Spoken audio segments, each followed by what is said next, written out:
My great honor to introduce the President-elect of the United States of America, Joe Biden.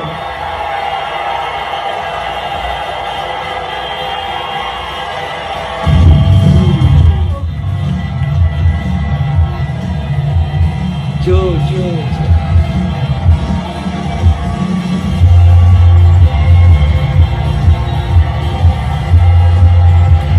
So gentle guy.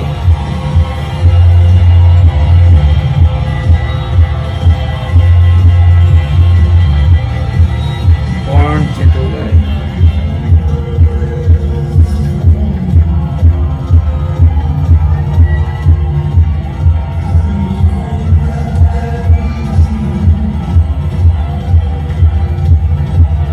He's recognizing his supporters first. Then to the podium.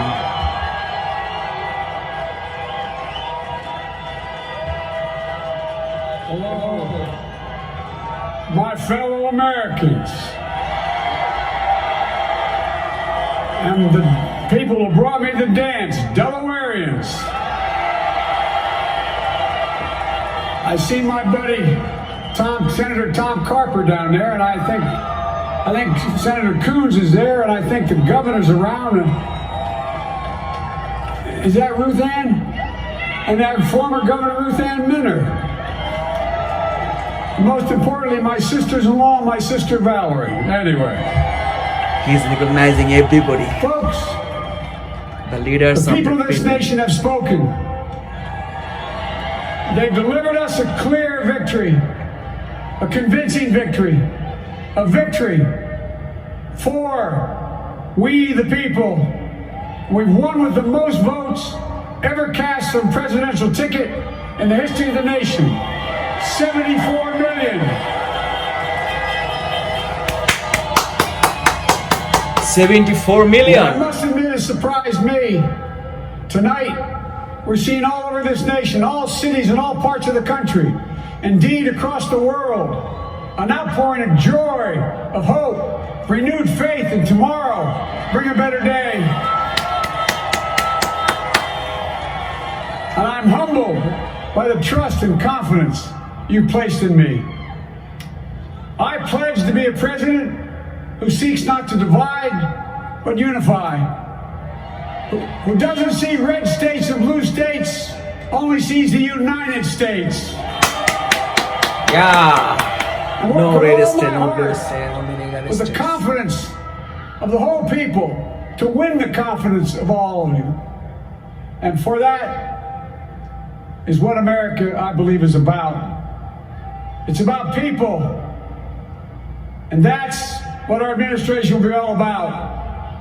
I sought this office to restore the soul of America, to rebuild the backbone of this nation, the middle class, and to make America respected around the world again. And to unite us here at home. It's the honor of my lifetime that so many millions of Americans have voted for that vision. And now, the work of making that vision is real. It's a task, the task of our time. Folks, as I said many times before, I'm Jill's husband. And I would not be here without her love and tireless support of Jill and my son Hunter and Ashley, my daughter, and all our grandchildren and their spouses and all our family. They're my heart. Jill's a mom, a military mom, an educator. And she has dedicated her life to education. But teaching isn't just what she does, it's who she is. For American educators, this is a great day for y'all. Great. You're gonna have one of your own in the White House. And Jill's gonna make a great First Lady. I'm so proud of her.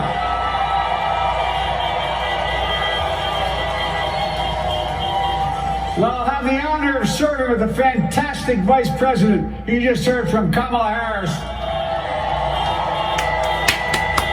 who makes history as the first woman first black woman, the first woman from South Asian descent, the first daughter of an immigrant ever elected in this country. Don't tell me it's not possible in the United States. It's long overdue.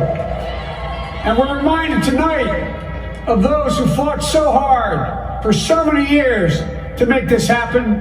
But once again, America's bent the arc of the moral universe more toward justice.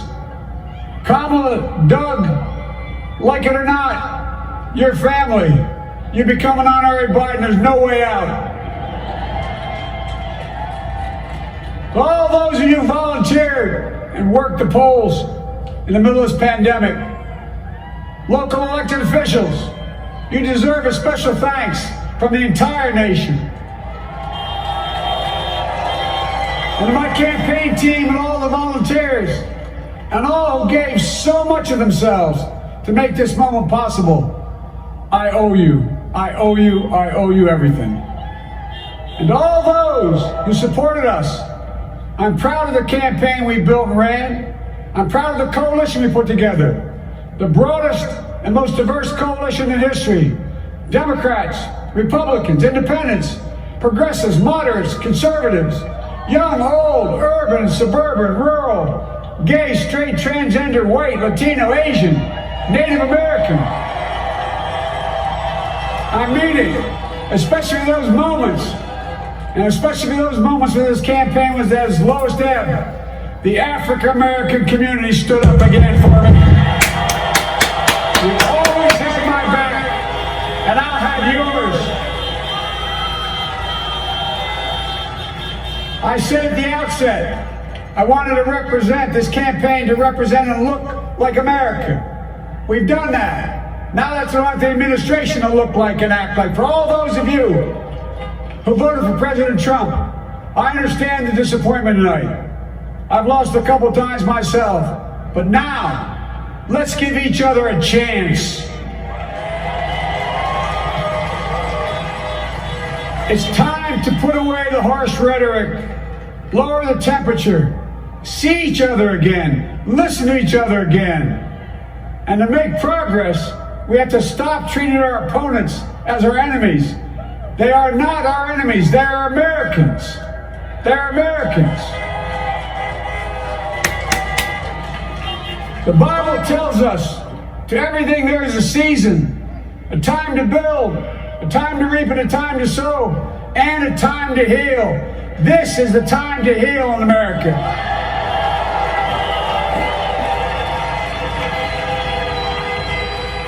Now this campaign is over. What is the will of the people? What is our mandate? I believe it's this. Americans have called upon us to marshal the forces of decency, the forces of fairness, to marshal the forces of science, and the forces of hope in the great battles of our time. The battle to control the virus, the battle to build prosperity, the battle to secure your family's health care, the battle to achieve racial justice and root out systemic racism in this country. And the battle to save our planet by getting climate under control. The battle to restore decency, defend democracy, and give everybody in this country a fair shot. That's all they're asking for, a fair shot. Folks, our work begins with getting COVID under control. We cannot repair the economy, restore our vitality, or relish life's most precious moments, hugging our grandchildren, our children, our birthdays, weddings, graduations, all the moments that matter most to us until we get it under control. On Monday, I will name a group of leading scientists and experts as transition advisors to help take the Biden-Harris COVID plan and convert it into an action blueprint that will start on January the 20th, 2021. That plan will be built on bedrock science. It will be constructed out of compassion, empathy, and concern. I will spare no effort, none, or any commitment to turn around this pandemic. Folks, I'm a proud Democrat, but I will govern as an American president. I'll work as hard for those who didn't vote for me as those who did. Let this grim era of demonization in America begin to end here and now.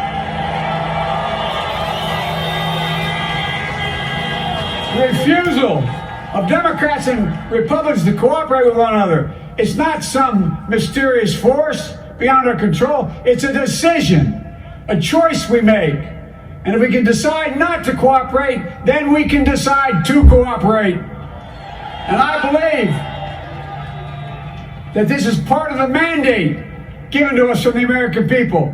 They want us to cooperate in their interest. And that's the choice I'll make.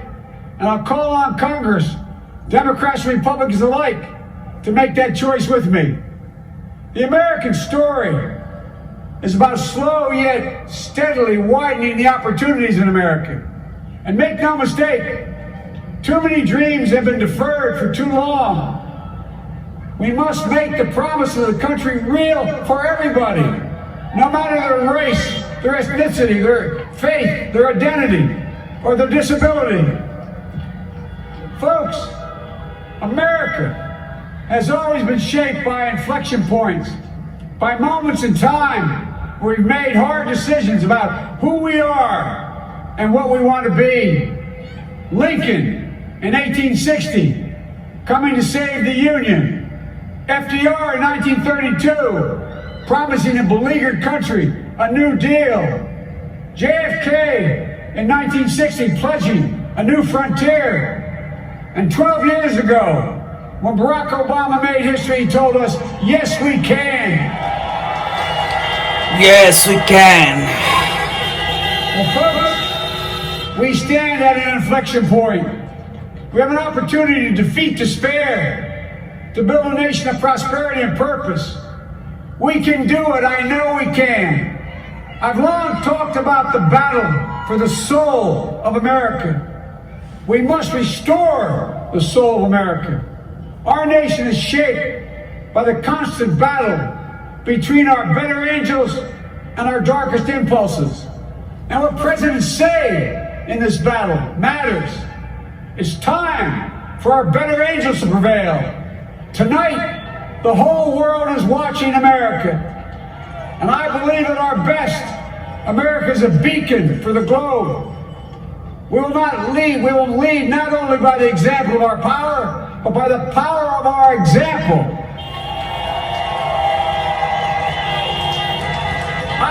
I've always believed, many of you heard me say it, I've always believed we can define America in one word: possibilities. That in America, everyone should be given an opportunity to go as far as their dreams and God-given ability will take them. You see, I believe in the possibilities of this country.